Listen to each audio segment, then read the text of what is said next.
This video sponsored by Buymoto e-shopping app. இது ஒரு வகையான ஆன்லைன் ஷாப்பிங் ஆப்பு. இதில் நம்ம வீட்டுக்கு தேவையான பொருள்களை தள்ளுபடி ப்ரைஸோட பர்ச்சேஸ் பண்ணிக்கலாம். இந்த ஆப்பில் ஒவ்வொரு பொருள்களோட வெயிட்டு மற்றும் ப்ரைஸு தெளிவாக கொடுத்துருக்காங்க. நமக்கு என்ன வெயிட்டில் பொருள் வேணும், எவ்வளோ ப்ரைஸில் பொருள் வேணுங்கிறத பார்த்து பர்ச்சேஸ் பண்ணிக்கலாம். இந்த ஆப்போட லிங்க்கு கீழே டிஸ்கிரிப்ஷனில் கொடுத்துருக்கேன். நீங்களும் ப்ளே ஸ்டோரில் போய் டவுன்லோட் பண்ணி இன்ஸ்டால் பண்ணி உங்கள் வீட்டுக்கு தேவையான பொருட்களை மிக குறைந்த விலையில் இந்த ஆப்பில் பர்ச்சேஸ் பண்ணிக்கலாம். Hi hello friends, welcome to my YouTube channel. Actually இன்றைக்கி ஒரு சூப்பரான துவையல் செய்கிறது எப்படின்னு பார்க்க போகிறோம். அதுக்கு லைட்டாக எண்ணெய் எடுத்துக்கிறோம்.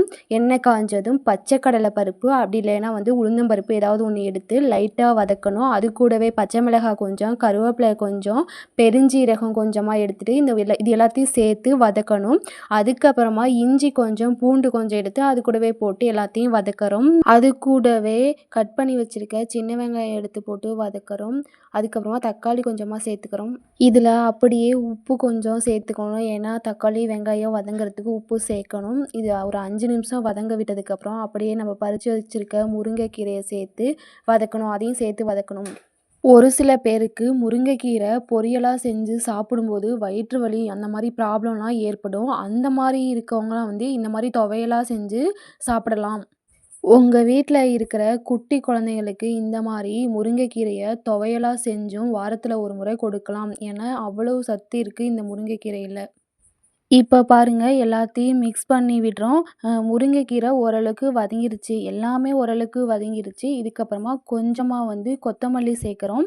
வாசத்துக்காக கொத்தமல்லி சேர்க்குறோம். அது கூடவே புளி கொஞ்சம் சேர்க்குறோம், துவையல் கெடாமல் இருக்கிறதுக்காக. புளியை போட்டு லைட்டாக கிளறி விட்டுட்டு அதுக்கப்புறமா துருவி வச்சுருக்க தேங்காவை சேர்த்து மிக்ஸ் பண்ணுறோம். தேங்காவை துருவி போடணும்.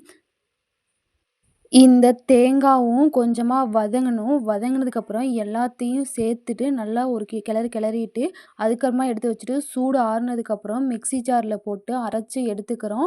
அரைச்சி எடுத்ததுக்கப்புறமா கொஞ்சமாக எண்ணெய் தாய்ச்சியில் ஊற்றி எண்ணெயும் கடுகும் போட்டு அதை நல்லா பெரட்டி எடுத்தோம் அப்படின்னா முருங்கைக்கீரை துவையல் ரெடி. இந்த மாதிரி நீங்களும் உங்கள் வீட்டில் ட்ரை பண்ணி பாருங்கள். எப்படி இருக்குது அப்படின்னு கீழே கமெண்ட் பண்ணி மறக்காமல் இந்த வீடியோக்கு ஒரு லைக் கொடுங்க. அதே மாதிரி என்னோட சேனலை சப்ஸ்கிரைப் பண்ணி ஆல் அப்படிங்கிற ஆப்ஷனை கிளிக் பண்ணுங்கள். Thank you friends.